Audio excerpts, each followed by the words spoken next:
Pessoal, graça e paz da parte de Deus esteja com você, sua casa e também com a sua família. Pastor Rafael presente aqui uma vez mais, servindo você sempre com a palavra do nosso Deus. E o assunto hoje é sobre a viúva de 2 Reis, capítulo 4. Eu quero hoje ler com você esse texto. São coisas tão preciosas que há dentro dessa palavra. E eu creio que nesse vídeo, para que não fique muito extenso, eu não vou conseguir concluir tudo o que eu tenho para falar nesse assunto. Então nós vamos fazer uma série de vídeos, creio que até uns 3 ou 4 vídeos sobre o assunto completo desta mulher, tá? Então, 2 Reis 4 diz assim: uma mulher das mulheres dos filhos dos profetas chamou a Eliseu dizendo: meu marido, teu servo, morreu. E tu sabes que teu servo temia ao Senhor. E veio o credor levar os meus filhos para serem servos. E Eliseu disse-lhe: que hei eu de fazer-te? Declara-me, o que é que você tem em casa? Olha como o profeta indagou essa mulher. O que é que você tem em casa? E ela disse: tua serva não tem nada em casa. Olha a declaração que ela disse. Sendo que ela tinha 2 filhos e a botija de azeite que o seu esposo Obadias havia deixado como uma herança ministerial a ela e aos filhos. Mas quando o profeta perguntou: o que tens em casa? Ela disse: tua serva não tem nada. Então, pessoal, essa mensagem, ela é muito produtiva, há tantos detalhes aqui. Minha Bíblia está até meio arriscada, olha aí como está aqui, né? A iluminação. São tantas coisas que eu vou estudando, já vou escrevendo aqui, mas são coisas preciosas. Primeiro aspecto que eu vejo aqui é que essa mulher não era esposa do profeta, dos profetas. Ela era mulher dos filhos dos profetas. Veja comigo, versículo 1. E uma mulher das mulheres dos filhos dos profetas. Então, quando você lê sobre a escola de profeta que Elias fundou, que Samuel fundou em Ramá, e depois alguns foram sucessores, inclusive Elias foi um dos sucessores daquela escola, que havia Betel, Jericó, Jordão e Gilgal. Quando você lê, é tão linda essa frase para mim, pelo menos, porque é tão difícil isso: os filhos dos profetas serviam a Eliseu. Uma coisa muito rara hoje é filhos de obreiros querer ser obreiros. Então eu ouvi, pessoal, de um filho de um pastor uma vez, que dizia assim: Deus me livre um dia ser pastor. Por que razão? Porque o pai deixava que as ânsias, as tribulações ministeriais fossem transmitidas aos seus filhos, de tal maneira que as crianças não cresceram admirando o ministério pastoral, não, elas cresceram rejeitando por ver as tribulações do pai. Ela cresceu rejeitando a vontade de ser Eu nunca quero que meu filho e minha filha diga isso. Pelo contrário, eu e minha esposa passamos nessas coisas e não deixamos transportar as crianças às dificuldades, às lutas ministeriais. Mas você quer o quê? Enganar seus filhos? Não. Eles que cresçam e tenham com Deus a experiência deles. Agora, você deixar que o seu filho rejeite o ministério sem que você faça nada, isso é algo muito terrível. E quando eu leio aqui os filhos dos profetas, é algo lindo, porque os filhos dos profetas que estavam sentados aos pés de Samuel, aos pés de Elias e agora aos pés de Eliseu, eles estavam ali porque eles queriam ser os novos profetas. E Obadias, que é o esposo dessa mulher, mais para frente fala sobre isso, ele era um dos filhos dos profetas que serviam nas escolas de profetas, ok? E ele estava ali presente nos dias do profeta Elias, tanto do profeta Eliseu também. Só que já nos dias do profeta Eliseu, Obadias já tinha chegado a óbito. Então, quando Obadias morre, por causa daquela questão de Jezabel, que ela mandou matar os profetas do Senhor, a Bíblia vai dizer que esse Obadias sustentava com pão e água os profetas verdadeiros do Senhor. E ele sustentava com pão e com água. E mesmo no tempo da profecia de Elias, que não havia água na terra, Obadias encontrava pão e água para sustentar os verdadeiros profetas do Senhor. Mas esses verdadeiros profetas do Senhor que foram sustentados pelo profeta Obadias, você sabia que eles se rebeliaram, que eles pecaram, que eles falharam? Porque há os profetas de Baal e há os profetas de Acera. Então você vê os profetas de Baal no capítulo 18 e 19 de Reis, e os profetas de Acera lá no capítulo 22.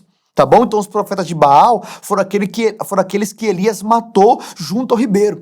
E os profetas de Acera ficaram vivos. E esses profetas de Acera eram aqueles profetas que estavam profetizando a Acabe, nos dias em que ele desceu a Ramote de Gileade, e ele queria saber que se ele subiria ou não subiria, e Ezequias desceu para fazer pacto com Acabe, e esses profetas de Acera eram os profetas do Senhor que Obadias sustentava com pão e com água, que todos eles se corromperam. Então quando Elias disse, Senhor, só eu fiquei, na cabeça de Elias, ele não estava errado não, esse era real, só que o Senhor tinha um pouco mais afastado novos profetas que o Senhor tinha chamado. Então quando Elias falou, só eu fiquei, ele estava correto, ele não está mentindo não, ele não quis se exaltar, não. Então é uma visão errada os pregadores achar que ele queria se ensoberbecer. Não, você não vê Elias se ensoberbecendo, você vê ele sendo realista com Deus. Só eu fiquei, só eu não me corrompi. E o Senhor tinha camponeses, inclusive Eliseu era um desses camponeses que o Senhor tinha dentre os 7.000 que estavam ali. Então, esses profetas são aqueles que estão profetizando, os que foram sustentados por Obadias, é os que estão profetizando quando Acabe quis subir com Ezequias a Ramote de Gileade, tá? Então, isso é algo, me perdoa aqui, pessoal. Quando ele quis subir para Ramote de Gileade, então tanto que quando Micaías se levantou e ele profetizou contra Acabe, que Acabe falou, tá vendo aí, Ezequias? Eu não disse que este Micaías sempre fala mal sobre mim?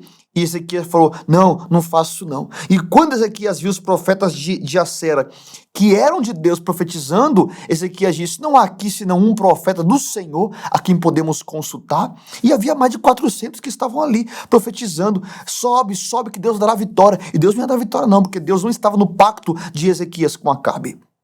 Então Micaías disse, se subir, você vai e você não volta. Então pegaram Micaías, jogaram na casa do cárcere com pão de angústia e água amarga, que é a urina da cidade que ele bebia ali, e o pão da desgraça, da discórdia do povo que estava ali.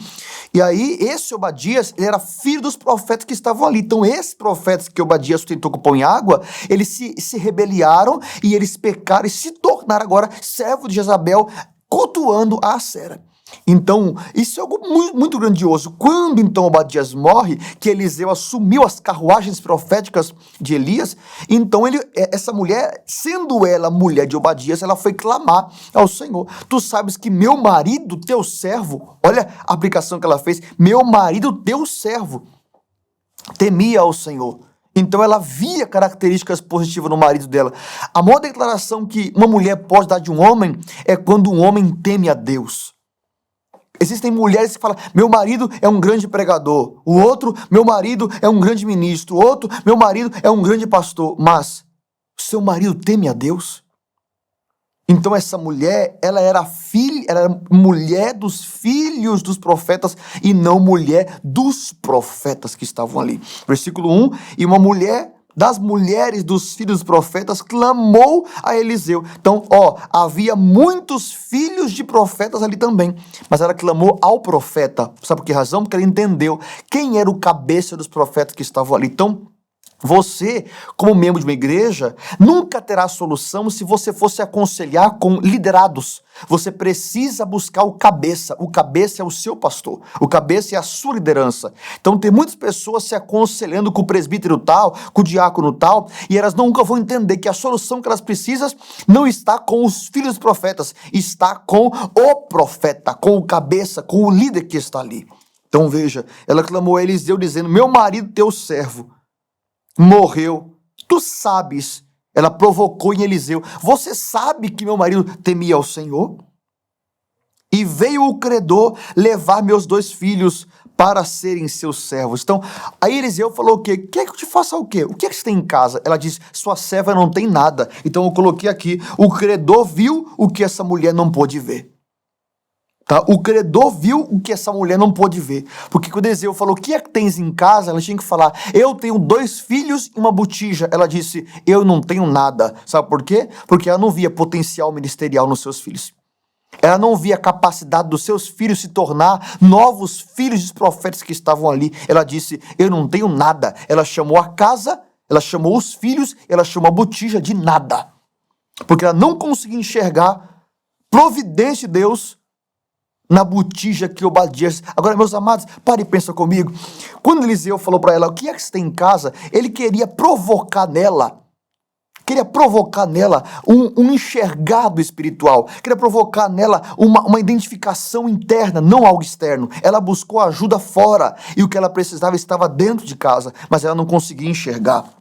Então o profeta falou para ela, Eliseu disse, que é eu te fazer? Como que ele disse? Eu posso fazer o que por você, se a solução está na sua casa? Então há momento que as pessoas não poderão te ajudar, não é porque elas não querem te ajudar, é porque a solução já está dentro da sua casa, aí você não consegue enxergar. E ele falou, declara-me agora, o que é que tens em casa? O que é que tens?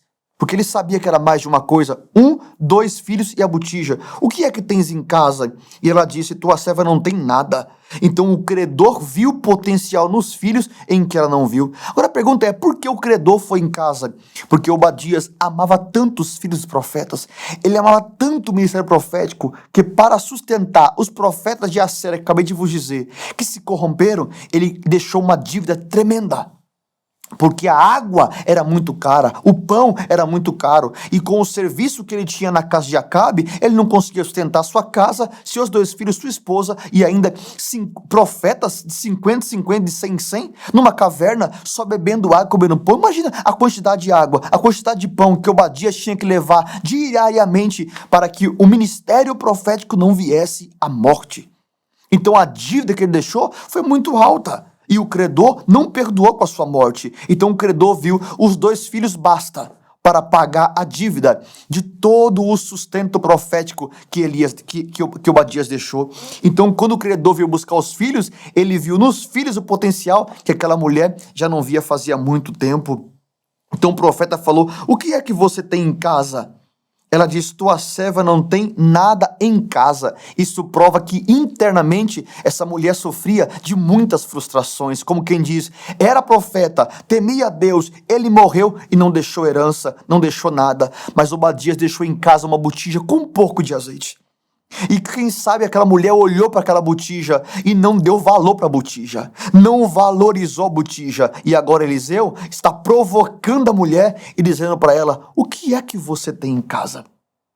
E ela disse, tua serva não tem nada, senão... Aí depois que ela disse, não tem nada, que tens em casa? Ela disse, tua serva não tem nada, vírgula.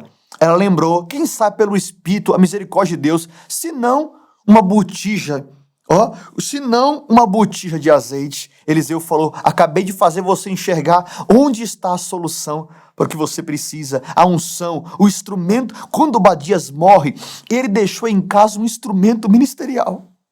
Pensa quantas vezes Obadias não subiu o monte, desceu o monte, entrou em caverna, saiu de caverna. Pensa quantas vezes, quantos filhos de profetas não foram ungidos, não receberam da unção daquela botija. E ela disse, a botija é o nada. A botija não tem valor, a botija... Então muitas mulheres estão sofrendo porque não dão valor ao instrumento ministerial do seu marido.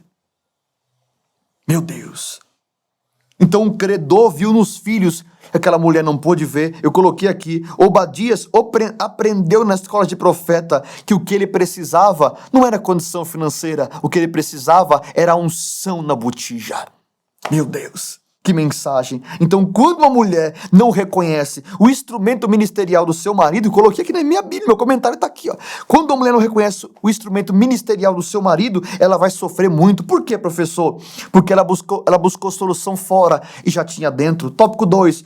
Tudo o que ela precisava estava dentro da própria casa, a unidade dos filhos, um quarto e a botija de azeite. Por isso o profeta perguntou o que poderia fazer por ela, porque ela já tinha solução dentro e ela buscava fora. Olha isso, os pastores às vezes não dão solução, mas eles mostram onde está a solução do problema. Então muitas pessoas que estão frustradas dentro de casa estão saindo fora, tentando buscar fora a solução que está dentro. E nesse primeiro vídeo eu finalizo com você. Sabe por que Deus mandou Adão dar nome aos animais?